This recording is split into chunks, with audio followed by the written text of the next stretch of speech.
Right, so here we have the Adderwell Bronze Age settlement. If you go down Adderwell Road or Adderwell Lane, turn left for Knight's Maltings and just keep travelling all the way to the bottom to the new developments, you'll get to this point where you can clearly see the bend in the River Frome and the Bronze Age settlement, which is at the far side of you. Now, the county archaeologist Bob Croft was quite surprised to see this. He probably hasn't seen many of these in the whole of Somerset, so it is a unique feature of the town, and it shows that Frome existed in the Bronze Age as an actual settlement. What it was called then, we don't know. Right, so I've just parked at Feltham Lane, and the bypass and the railway are both behind me. And I'm just walking up Feltham Hill towards the Mount, under the railway bridge. So the Frome station is over to the right, and the main line to Penzance is to the left. And here's the public footpath, so that's the Mount Field on the right, which we'll come to in a moment. And here is the first of the prehistoric sites on the left. Okay, so the railway's on the left, and this is Feltham Hill, or Feltham Lane, and up to the Mount. And this is the field where a couple of winters ago I was finding tiny blades of flint that had been knapped. And of course, this time of the year, it's the end of summer, so it's very difficult to find any evidence of human knapped flint, especially since the grass is quite long. But a book has been written about the flint and is available from Frome Museum to look at, and digital copies are available from myself for you to read. It's a lovely walk, and look at the gentle slope of the hill, which I will come back to in a moment, because it's one of the indications that this was once a lake, and the Frome River, which is behind me, would have filled this lake and made a bowl or a basin out of it. And you can see the edge of the lake just about here as it starts to steepen. So it's flat at the bottom, but you can see the slope, which would have been the original lake banks up here at the top. Right, slightly out of breath, but I've made my way to the top of Feltham Lane, and I'm almost on the top of the Mount. And look at the fabulous view, and in particular note that it's south facing. So in terms of the ancient people that lived here, they would have got lovely sunshine, fresh water in the valley below, and again you can see that shape, hopefully, of the basin effect, which I believe would have been a lake. And the people that lived here at the Mount with their flint tools would have fished in that lake in the winter time, and that would have given them a good source of protein in the winter. Straight ahead, this lane takes you to the allotments on the left and down towards Keyford. And if I go the other direction, you can see the new developments above Asda Some people call those the Persimmon homes. And there's the Feltham Lane field again, the Mesolithic site. And let's just walk a little bit further.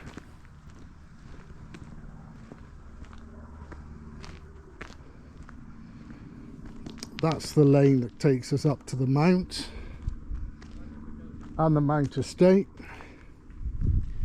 And here we have the Mount Field.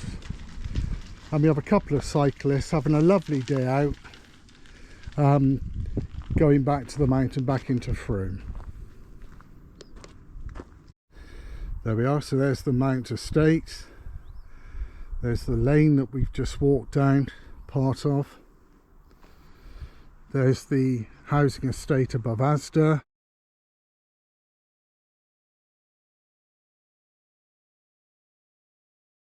And all of the land to the south of Frome.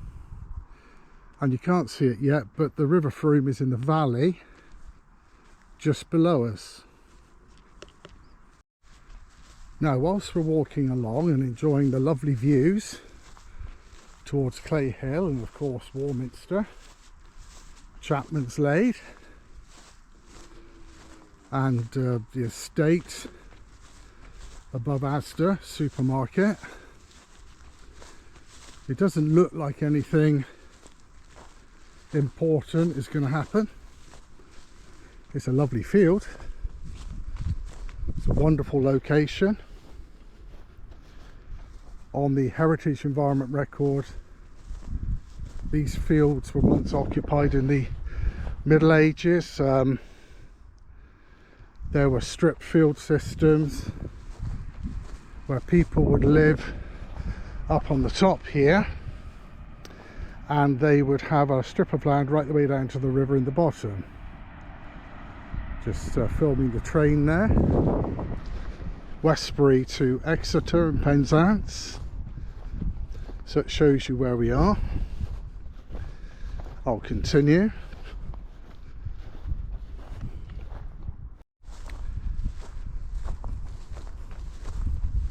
Now at first glance you'd think, well, it's just a bunch of houses, nice looking houses, nice properties at the end of the Mount Field. Nothing special here, you know. You think, well, there we are, there's Frome, there's Knight's Maltings, which we saw in another clip, and you just keep walking towards those new properties, or relatively new properties. They get a lovely view there, being south facing, and no doubt the ancient people did as well, which is why they settled here. There we go, another lovely scenic view. It's absolutely breathtaking up here. You know, environmentally it's a wonderful place. There's public footpaths everywhere, so people have access to the land, and so they should.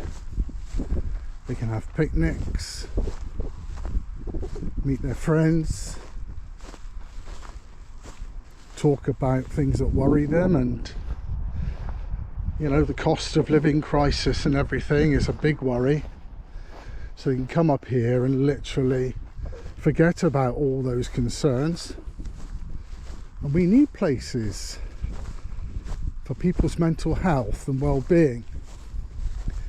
So here we are, and again we just see these properties and we think there's nothing special, you know, nothing unusual about it. Well, I'm just going to take you a bit further, and this is where the Somerset County archaeologist called Bob Croft started to take an interest. But like most people, when you get to this point you think, well, it's just a continuation of this field, you know, a little bit of a dip. Well, it becomes more significant than that when you get to the edge of this. It is more than just a dip.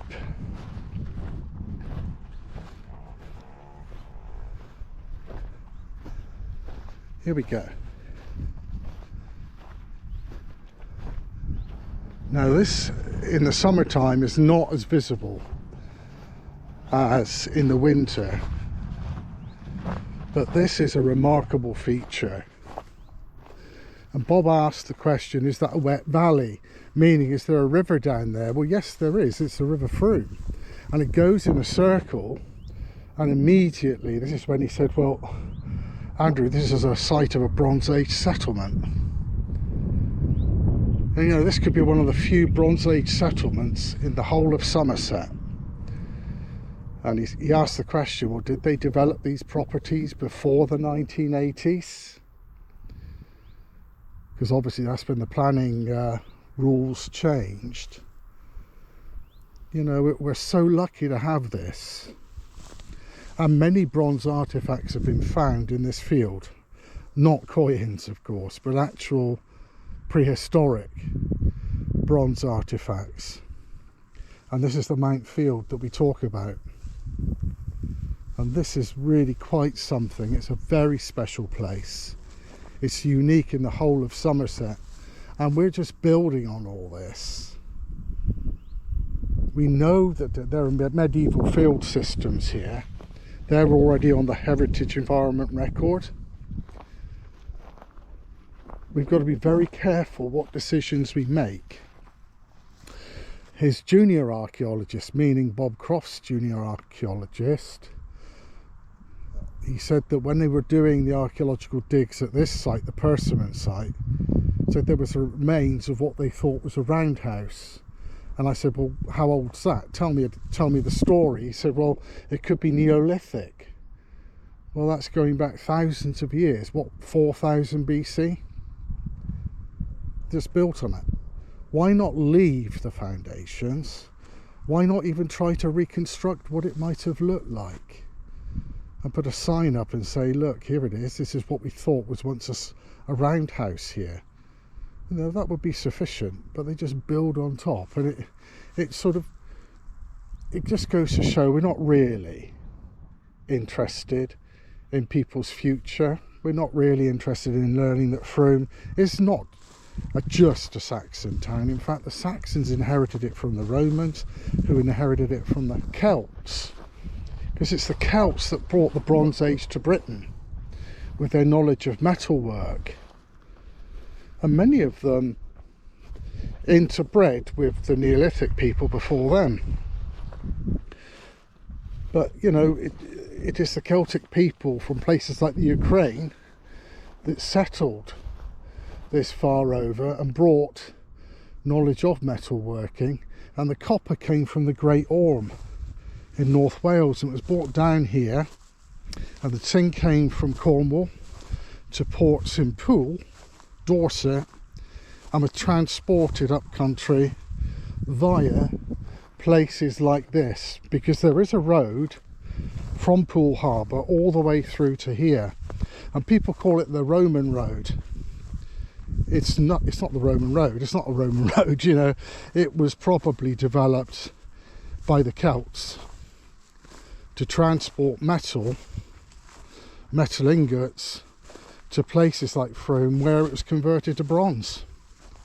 And they made what are called pal staves, which are the tools they use for chopping down trees and making boats and making buildings. That's what we've got here. This is the original settlement of Frome. And this is what we have to be careful that we do look after. It's not just about wildlife and scenery. It's reminding us of our roots.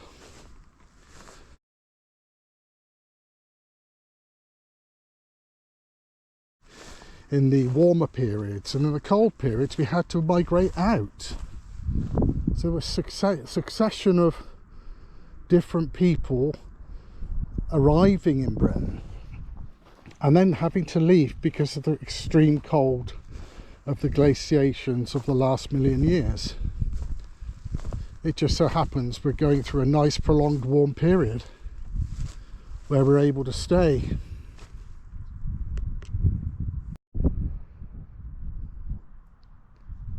Well, by the time the Celts had almost, well, they were trading with the Romans. And by the time the Romans came to Britain to take over and industrialise the production of metal, the mining of metal, tin, copper, gold, and iron from the Ashdown Forest. And by the time the Romans left, the Saxons gradually migrated and came from the east, and they came through Dyron Park, north of Bath, into Bath, down to Bradford and Avon, and they bypassed Frome. They went via that hill over there, which is Postlebury Hill, straight down to Sherborne and places beyond. So they weren't interested in Frome, but the Pope was concerned because by that stage many Saxons were Catholic. The Pope wanted a missionary to come to Frome, and that person was called St Aldhelm. So St Aldhelm did not found Frome. He just came here as a missionary who could speak Latin and he could speak Celtic, Brythonic. So he could speak with the people already living here at places like the Mount, and he did his best to try and convert them, bless him. I don't really know how successful he was. I don't think anyone does. But Frome being a Celtic and Neolithic town, I think people knew how to survive very well. But nonetheless, there was a fallout, and at Postlebury Hill, to the west of Frome, there was a decisive battle between the Saxons and the Celts, and the Celts lost. We might have a trip up there in due course, but I can't help feeling they just really left the Celts in Frome for a long time, just to carry on living happily as they were. Eventually, though, over time, for some reason we don't really know, King Edward, one of the Saxon kings, came to Frome, and he was looked after at the Mount at a hospital run by monks, where sadly he passed away. But all the land here at the Mount, and all the land going to Clay Hill and to Kingdown and Warminster, was referred to as a royal estate. So if it's a royal estate, where was the palace? You know, for a long time we've wondered where it is. You know, has it been built on over there? Was that the royal palace? Was that Edward's palace? It could have been. Was the Mount at some stage, this Mount Field, was this part of the palace? And we know there's a deer park to the west of Frome on the Heritage Environment Record, and they're about to build on it and build this Selwood Garden community. But isn't there a bit of history there we need to be thinking about? So we now come on to the Selwood Garden community, which is directly in front of us. All of that land between here and Postlebury Hill, where, as I said, the Saxons defeated the Celts. All this land is going to be developed in one way or another as part of this Selwood Garden community, and it's referred to as a deer park on the Heritage Environment Record. And I just began to think about that. I thought, well, given the history of the Celts, the Neolithic, the Saxons, what's the significance of that? Now, according to the archaeological desk-based exercise, where they sit down with a few reports, of which I've got the majority, and it says something like, of no archaeological significance. Well, okay.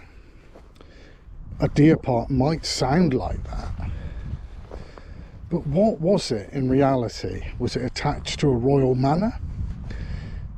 Is the royal manor of Edward, the half brother of King Athelstan, is that royal manor attached to that deer park? Is it under the land of that deer park? And when they start to look at the Selwood Garden community, are they going to conduct a thorough geophysical assessment of the land and publish the results? So the museum, everyone here gets a copy that's actually posted to them. Not that the problem we've got at the moment is all these archaeological assessments take place, but we can't find them. They're not really accessible. They say that they are, but you've got to go through a lot of subroutines on your computer, a lot of menus to find them, and when you try to download them, they're not there. So we would like to actually see some of these reports and make sure that copies are always sent to your local museum. That would make our research a lot easier, and it would make people a lot less suspicious. You know, there's nothing more suspicious than, oh, we've done an archaeological assessment, and when you ask for the report they say, oh, I'm not sure, you'll have to contact county, they might have it there. Well, no, that makes it all look a bit shady, to be honest. I'm sure it's not, but it does make you wonder.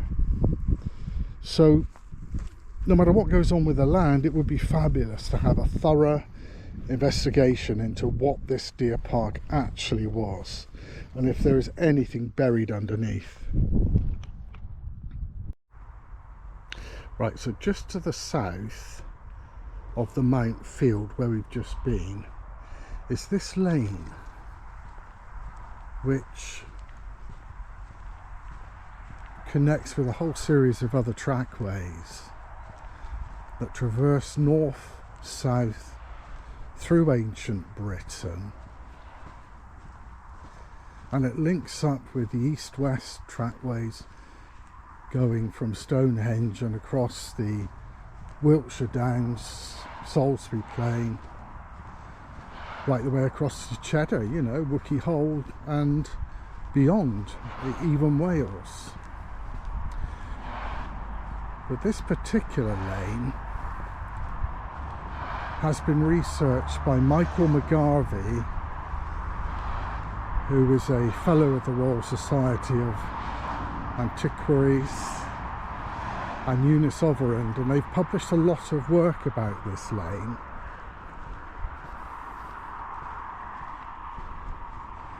So I'll just get to the end of the lane.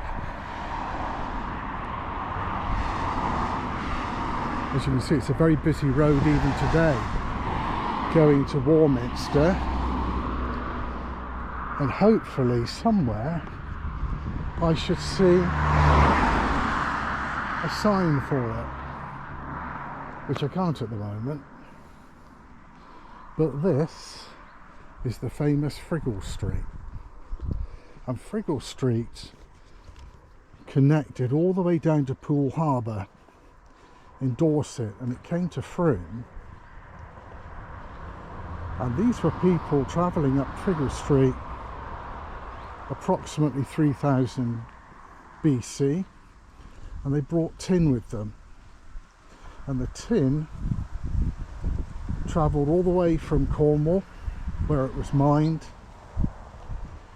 on vessels, on ships, of which one was found off Salcombe that was wrecked, and the ingots, it is believed, were one of the earliest forms of currency in Britain.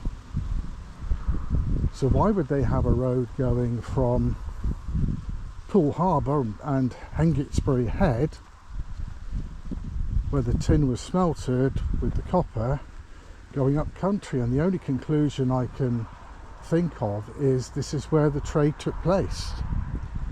It's not just Frome, but lots of other towns and villages. Tin and copper would have carried on, would have travelled up here.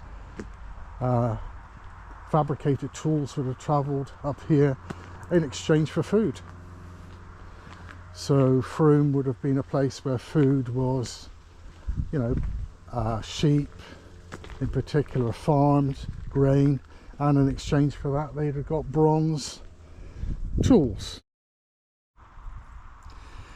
So there's Clay Hill in the distance. We've got the valley through which the Rodden Brook flows into the River Frome.